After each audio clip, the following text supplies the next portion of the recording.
My name is Chris Graham. I'm the Managing Director and owner of CNG Design. I've been in the kitchen and bathroom industry for about 22 years. So when I left school, I joined the army. Knew I didn't want to do that as a career. Came out of it, got into the sales industry, and then started getting my way through the kitchen and bathroom design selling. So I've worked for various different companies over the years. I've always wanted to have my own. So coming up, this is the 10th year in business for my own now. I moved to Lawrencekirk in the June, wandered up the high street in November and noticed it was an empty shop, and I thought I could possibly make a go of it. So I spoke to the landlord, measured up the space, came up with a design that I thought suited the space available, and yeah, never looked back. Yeah, I mean, it didn't feel a gamble at the time because I was confident that I could make it work, having worked for different people, seeing how they had done it, had done things well, the possible mistakes that they were making and had made, and I thought, well, I could maybe try and do the good bits, you know, that they were doing, and maybe try and do a little bit more, a little bit better. So, yeah, I mean, it's been good. You know, the first sort of 2-3 years, I did it myself, so I didn't have any staff, didn't have any help. I was doing the designing, the selling, the delivering, the picking up the rubbish, and then I got to the stage where I thought this is just too much. So I started employing folk, and now we've got 6 guys on the books, which is great. It's a big accomplishment for me to have, you know, being able to employ local folk as well.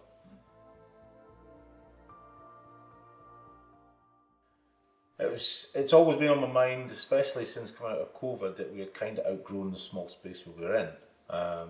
Originally, back in COVID, I wanted to try and purchase the shop that I was in, and then it came about that wasn't going to be possible. And then speaking to Andy and Karen, who used to own the shop, they were coming to the end of their sort of time as wanting to have such a big space. They were wanting to downsize and change their lives a little bit.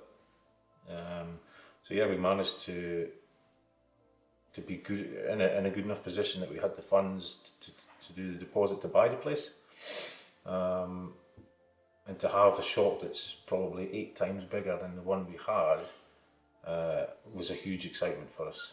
You know, being able to display a lot more product, to have more space for folk to come in.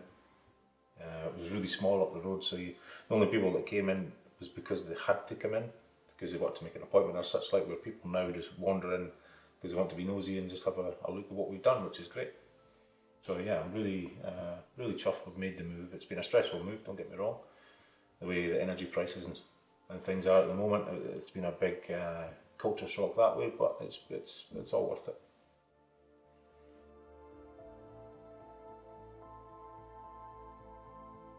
My advice would be, if you've got a passion to do something and a want to do something, then do it.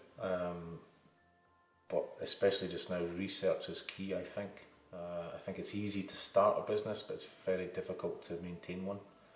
There is so many pitfalls that you might not consider. So costs for one. You've got to try and understand what the customer wants.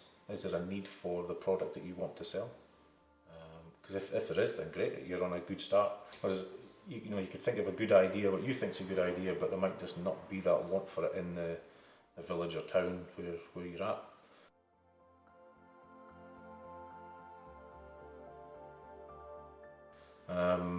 My advice would be, I think I said to yourself back in the day, would be to take every free advice you can get.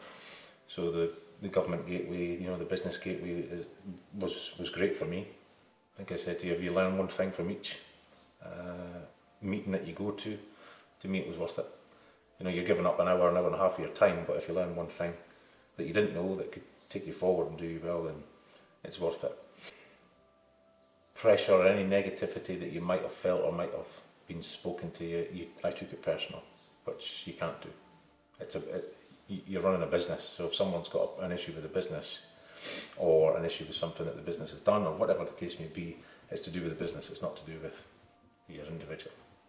But that's taking pride in what you do, and there's a fine balance of,